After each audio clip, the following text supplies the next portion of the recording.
Hello friends, वनस्पति में वृद्धि और विकास नीट ना टॉपिक्स पर આપણે ચર્ચા કરી રહ્યા છીએ।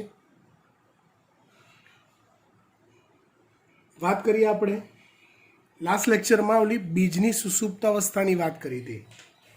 તમને જો પ્રોપર યાદ હોય તો બીજની સુસુપ્તાવસ્થાના ટાઈપ્સની ડિટેલ ચોપડીમાં નથી આપી, એ આપણે જોઈ હતી।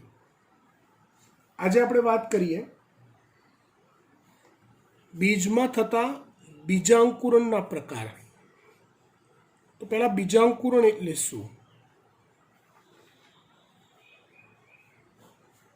કોને કહેવાય? બીજાંકુરણ એટલે બીજ જ્યારે પોતાની સુસુપ્તાવસ્થા ગુમાવે, જ્યારે પોતાની સુસુપ્તાવસ્થા ગુમાવે અને સક્રિય થાય। સક્રિય થાય મતલબ બીજાંકુરણ થવા માટેની જે પણ પ્રોસિજર ખૂટતી હોય એ બધી જ પ્રોસિજર ફૂલફિલ થાય। જેના સુસુપ્તાવસ્થાના કારણો આપ્યા હતા, પ્રકાર આપ્યા હતા, એ બધા સોલ્વ આઉટ થઈ જાય પ્રોબ્લેમ, એટલે બીજ સક્રિય થાય। ને સક્રિય થાય એટલે જ્યારે એને બહારથી સક્રિય થાય પછી પાણી, ઓક્સિજન અને બાહ્ય તાપમાન આવા પરિબળો જ્યારે મળે છે, પાણી, ઓક્સિજન અને તાપમાન આવા પરિબળો જ્યારે મળે છે ત્યારે બીજમાં બીજાંકુરણ થાય છે।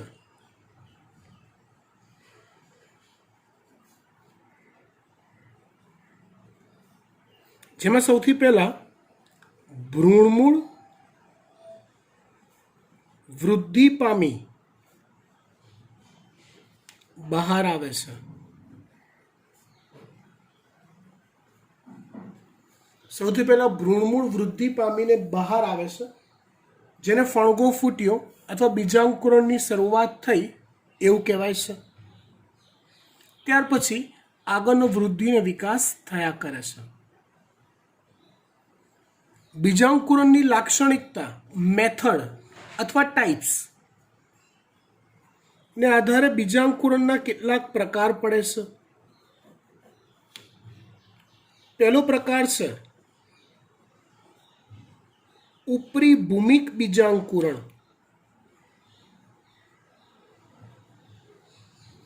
આમ તો આના વિશે આપણે 11માં થોડુંક ભણી ચૂકેલા છે।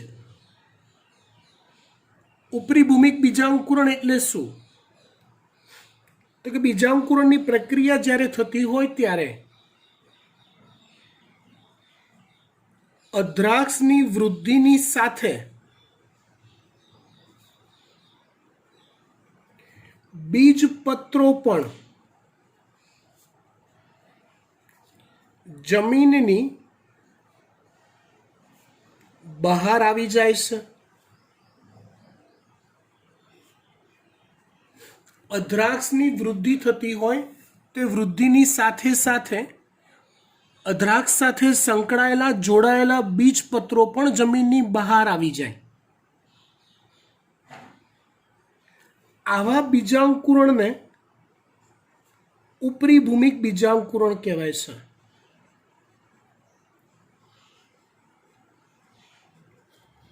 આવા બીજાંકુરણને ઉપરી ભૂમિક બીજાંકુરણ કહેવાય છે। મોટા ભાગની દ્વિદળી વનસ્પતિઓ ઉપરી ભૂમિક બીજાંકુરણ દર્શાવે છે। કેટલાક આપણે એક્ઝામ્પલ લઈએ। હા, કોઈક એક દળી વનસ્પતિ પણ ઉપરી ભૂમિક બીજાંકુરણ દર્શાવતી હોઈ શકે। એક્ઝામ્પલ લઈએ તો રૂ અથવા કોટન, કપાસ જેને કહીએ, એરંડિયું, ડુંગળી, કાકડી, એરંડિયું, ડુંગળી, કાકડી, રાજમા, રાઈ વગેરેમાં વાલમાં પણ વાલ વગેરેમાં ઉપરી ભૂમિક બીજાંકુરણ જોવા મળે છે. બીજો પ્રકાર છે અધોભૂમિક બીજાંકુરણ.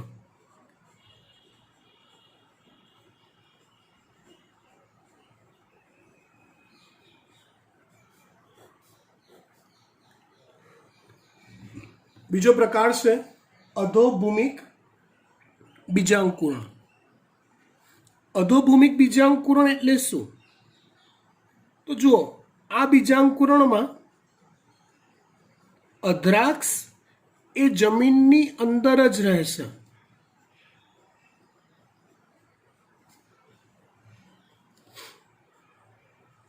આ બીજાંકુરણમાં ઉપરાક્ષ વૃદ્ધિ પામે છે અને સાથે પ્રરોહાગ્ર અથવા ભ્રૂણાગ્રની વૃદ્ધિ થાય છે. વૃદ્ધિ દરમિયાન જો અદ્રાક્ષ જમીનની અંદર રહેતું હોય, અદ્રાક્ષ જમીનની અંદર રહેતું હોય એટલે બીજપત્રો પણ જમીનની અંદર જ રહે છે.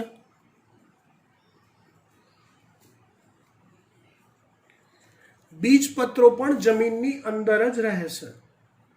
બીજપત્રો પણ જો જમીનની અંદર રહેતા હોય, બીજપત્રો પણ જો જમીનની અંદર રહેતા હોય એટલે આ બીજાંકુરણને અધોભૂમિક બીજાંકુરણ કહેવાય છે.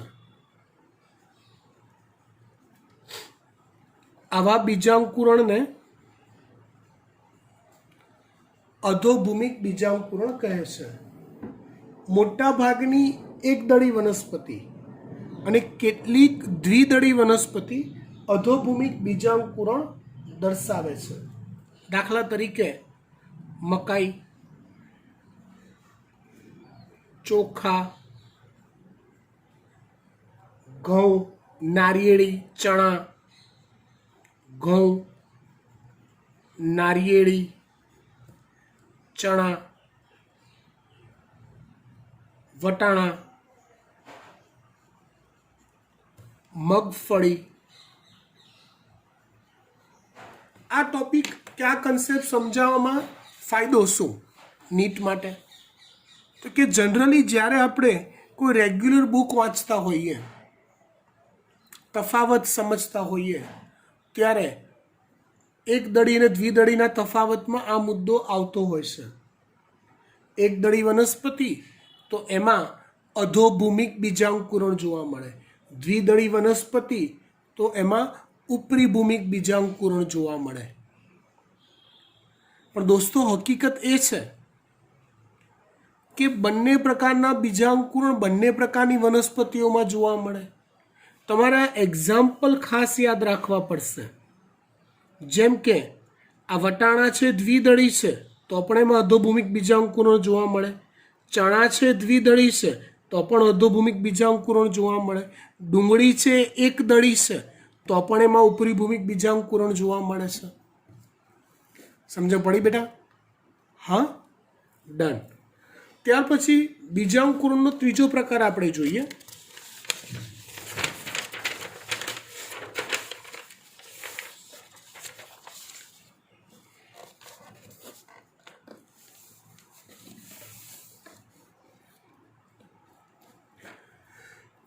જેને આપણે કહીએ છીએ જરાયુજ બીજાંકુરણ.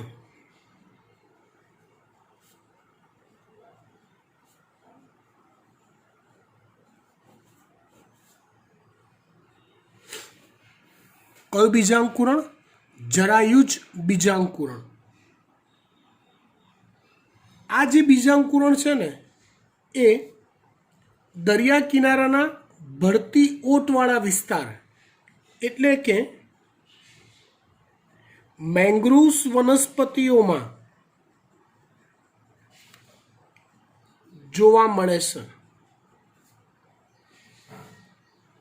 જેમાં ફળની અંદર જ રહેલું બીજ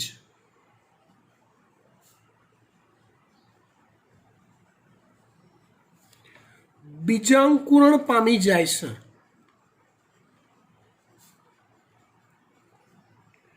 લાઈક ધારો કે આ ડાળી હોય, અહીંયા ફળ આવ્યું હોય તો ફળની સાથે સાથે બીજાંકુરણ પામીને આવા રોપા તૈયાર થઈ ગયેલા હોય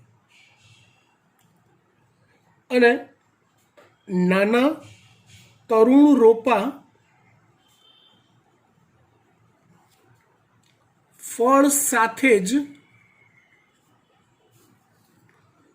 લટકતા જોવા મળે છે.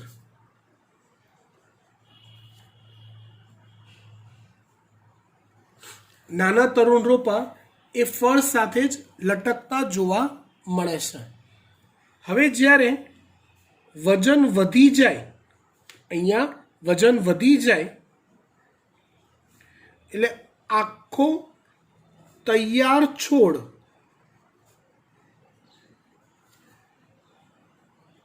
જમીનમાં, કેમ કે ત્યાં જમીન દલદલ હોય છે, કાદવ ખારા પાણીનું દલદલ હોય, તૈયાર છોડ જમીનમાં ખૂંપી જાય છે.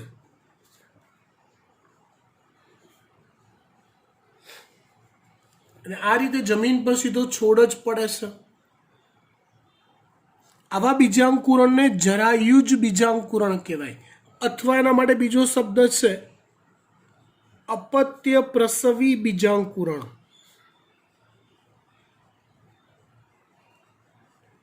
આવું શા માટે થાય? કારણ કે આવું થવાનું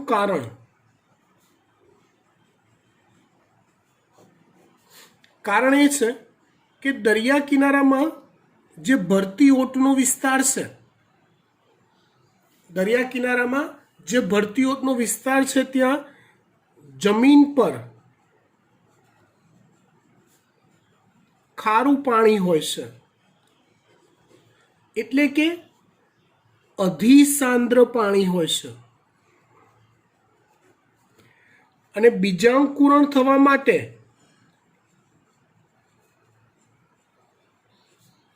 માટે બીજ દ્વારા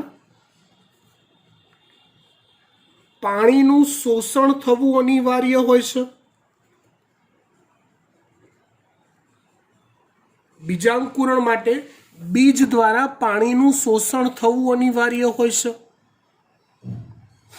અને પાણીનું શોષણ અનિવાર્ય હોવાથી પ્રોબ્લેમ કેવો થાય કે જ્યારે બીજ જમીન પર પડે, ધારો કે ત્યારે બહિરાશ્રુતિ થઈ જાય છે.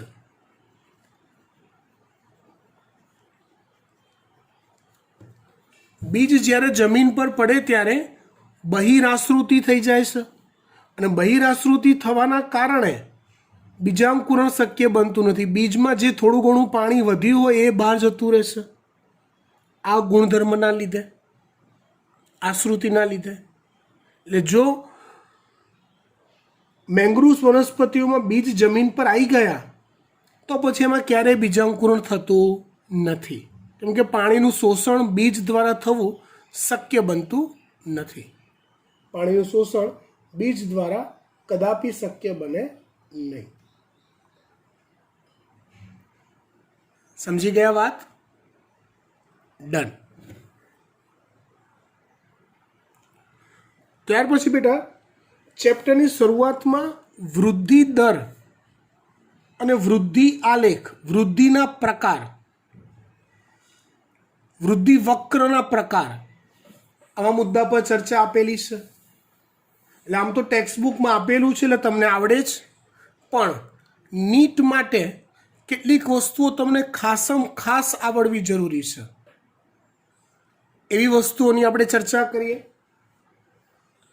तो पहला बात करिए આપણે નિરપેક્ષ વૃદ્ધિ દરની। શેની વાત? નિરપેક્ષ વૃદ્ધિ દર।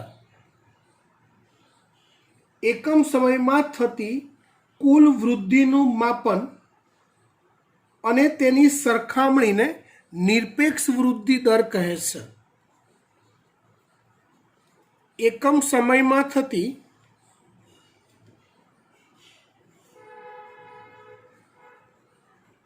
કુલ વૃદ્ધિને અથવા વૃદ્ધિના માપનને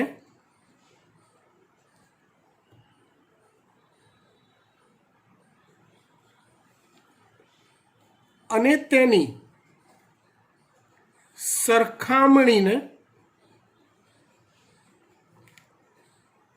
નિરપેક્ષ વૃદ્ધિ દર કહેવાય છે।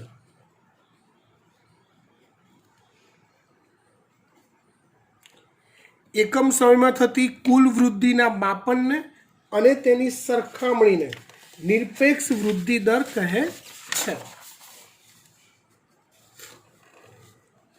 સીધી સાદી વાત કરો તો તમે બીજું કશું જ મગજ ના વાપરો, કોઈ એક વનસ્પતિની કોઈ એક પ્રકારે વૃદ્ધિનું માપન કરતા હો, સિવાય જેમ કે લંબાઈથી માપીને પર્ણોની સંખ્યા વધવાથી અથવા વનસ્પતિનો ઘેરાવો વધવાથી, બસ સમયની સાપેક્ષે સમયને ધ્યાનમાં રાખી કલાક થયો કે 2 દિવસ થયા 3 દિવસ થયા લાવો ફરીવાર વૃદ્ધિ માપવું,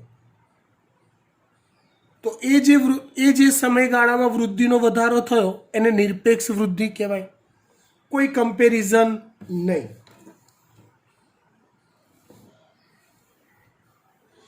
સાપેક્ષ વૃદ્ધિ દર એટલે શું?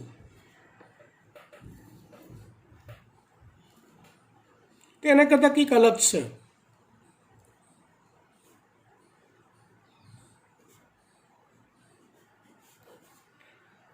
સાપેક્ષ વૃદ્ધિ દર એટલે એકમ સમયમાં આપેલા તંત્રમાં થતી વૃદ્ધિ, એકમ સમયમાં આપેલા તંત્રમાં થતી વૃદ્ધિને જ્યારે એકમ સમયમાં પ્રારંભિક માપદંડ વડે દર્શાવાય, જ્યારે એકમ સમયમાં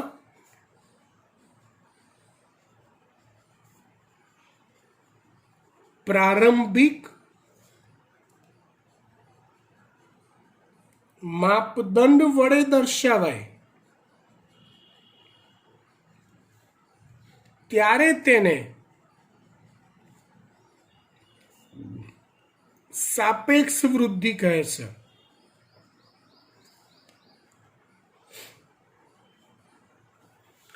કોને કહે સાપેક્ષ વૃદ્ધિ? એકમ સમયમાં તંત્રમાં થતી વૃદ્ધિને જ્યારે એકમ સમયમાં પ્રારંભિક માપદંડ વડે દર્શાવાય ત્યારે તેને સાપેક્ષ વૃદ્ધિ કહેવાય છે। સીધી સાદી ભાષામાં અગાઉના ચોક્કસ સમયગાળામાં થયેલી વૃદ્ધિ, ધારો કે આગળ મેં 2 દિવસના સમયગાળામાં વૃદ્ધિનું માપન કર્યું હતું, તો ધારો કે વનસ્પતિની ઊંચાઈ 2 દિવસમાં લગભગ 20 સેન્ટીમીટર વધી એવું માનો, તેના પછીના બીજા 2 દિવસમાં જે વધારો થયો તો આગળના સમયના માપદંડ સાથે એને સરખાવો તો એને સાપેક્ષ વૃદ્ધિ કહેવાય। સાપેક્ષ વૃદ્ધિ દરનું સૂત્ર શું? પરીક્ષામાં પૂછાઈ શકે।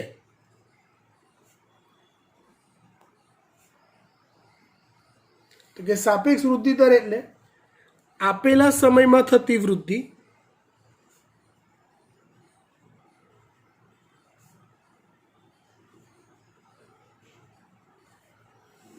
છેદમાં પ્રારંભિક સમયમાં થતી વૃદ્ધિ।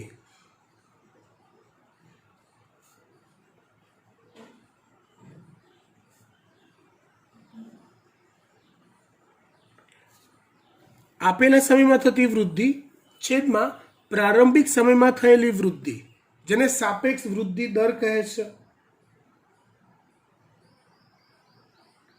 ત્યાર પછી આપણે વાત કરીએ વૃદ્ધિ વક્રની. વાત કરીએ વૃદ્ધિ વક્ર અથવા વૃદ્ધિ આલેખ. તો વૃદ્ધિ વક્ર અથવા વૃદ્ધિ આલેખ એ સમયની સાપેક્ષે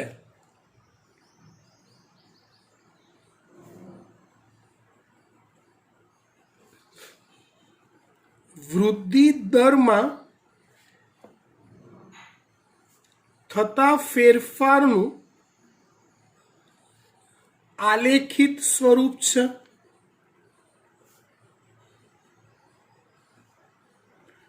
જે બે પ્રકારના હોય, વૃદ્ધિ વક્ર બે પ્રકારના હોય. એક છે ગાણિતિક વૃદ્ધિ વક્ર.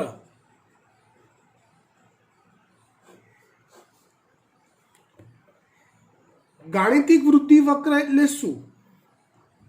તો એ આલેખ આવો સીધો બને, સ્ટ્રેટ ફોરવર્ડ, સતત એક ધારા દરેથી થતી વૃદ્ધિ, જેને ગાણિતિક વૃદ્ધિ વક્ર કહેવાય. આ પ્રકારની વૃદ્ધિમાં સમજો, ધારો કે આ કોઈ એક કોષ છે, એ કોષ વિભાજન કરે, બે કોષ બને. તો આ બે કોષ પૈકી હવે વૃદ્ધિ ખાલી કોઈ એક જ કોષ કરે. આ કોષ એ આગળ વિભેદન પામશે, પોતાની વિભાજન ક્ષમતા ગુમાવી કોઈ ચોક્કસ પેશી નિર્માણમાં ભાગ લેશે. આ બે કોષ બન્યા તો વૃદ્ધિ કોઈ એક જ કોષ કરશે. આનું હવે વિભેદન થશે. આ રીતે ગાણિતિક વૃદ્ધિ વક્રમાં સતત ફક્ત કોઈ એક જ કોષ પોતાની વૃદ્ધિ દર્શાવવાની ચાલુ રાખે, એક કરતાં વધુ કોષો વૃદ્ધિ દર્શાવે નહીં, કોષ વિભાજન દર્શાવે નહીં. જેને કહેવાય છે ગાણિતિક વૃદ્ધિ વક્ર. જેને કહેવાય છે ગાણિતિક વૃદ્ધિ વક્ર. જો મૂલાગ્ર, પ્રરોહાગ્ર જેવા વિસ્તારોમાં થતી જે વૃદ્ધિ છે એનો આલેખ ગાણિતિક વૃદ્ધિ વક્ર મુજબનો હોય. એનો આલેખ ગાણિતિક વૃદ્ધિ વક્ર મુજબનો હોય. આ વૃદ્ધિ માપનનું સૂત્ર કયું આપી શકાય? તો કે L1. આ સૂત્ર ખાસ આવડવું જોઈએ. L1 is equal two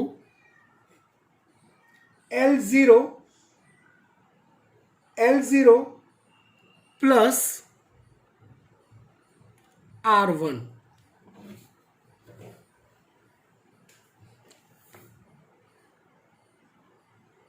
sorry, RT. જ્યાં L0 એ પ્રારંભિક સમયમાં એની લંબાઈ છે અથવા વૃદ્ધિ છે. R એ વૃદ્ધિ દર છે અને T એ સમય છે. T એ સમય છે, L0 એ પ્રારંભિક વૃદ્ધિ છે અને R એ વૃદ્ધિ દર છે. L0 પ્રારંભિક વૃદ્ધિ, R વૃદ્ધિ દર અને T સમય.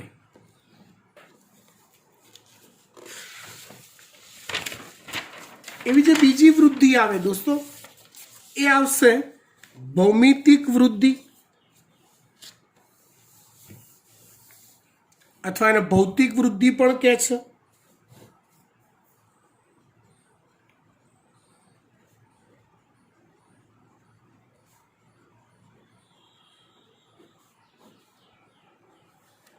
અથવા એને ભૌતિક વૃદ્ધિ પણ કહે છે.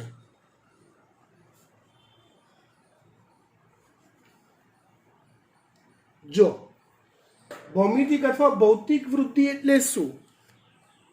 તો કે પહેલા આનો આલેખ જોઈએ. તો એ આલેખ કંઈક આ પ્રકારનો હોય છે. આવો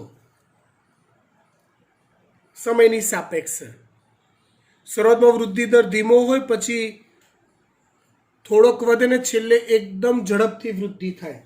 આ પ્રકારે આવી વૃદ્ધિ દર માપનનું સૂત્ર W1 is equal to W0 into E raise to RT. W0 એટલે શરૂઆતના સમયનું કદ,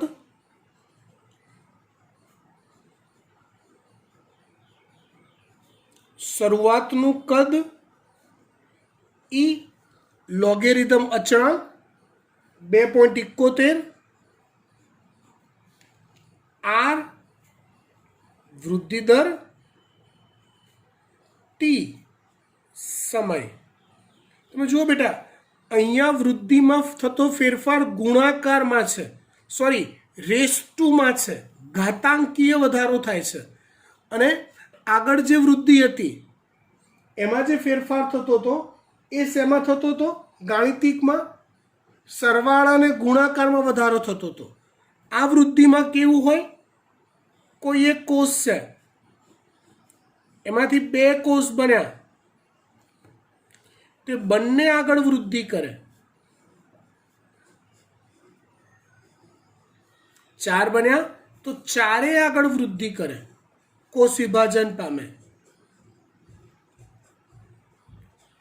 ટૂંકમાં એકે બાકી ના રહે. આવી જે વૃદ્ધિ છે ભૌમિતિક કે ભૌતિક વૃદ્ધિ કહેવાય. આવી વૃદ્ધિ જ્યારે પ્રયોગશાળામાં એટલે કે સંવર્ધન માધ્યમમાં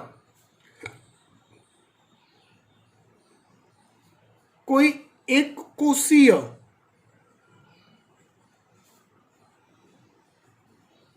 સજીવોની વૃદ્ધિ કરવામાં આવે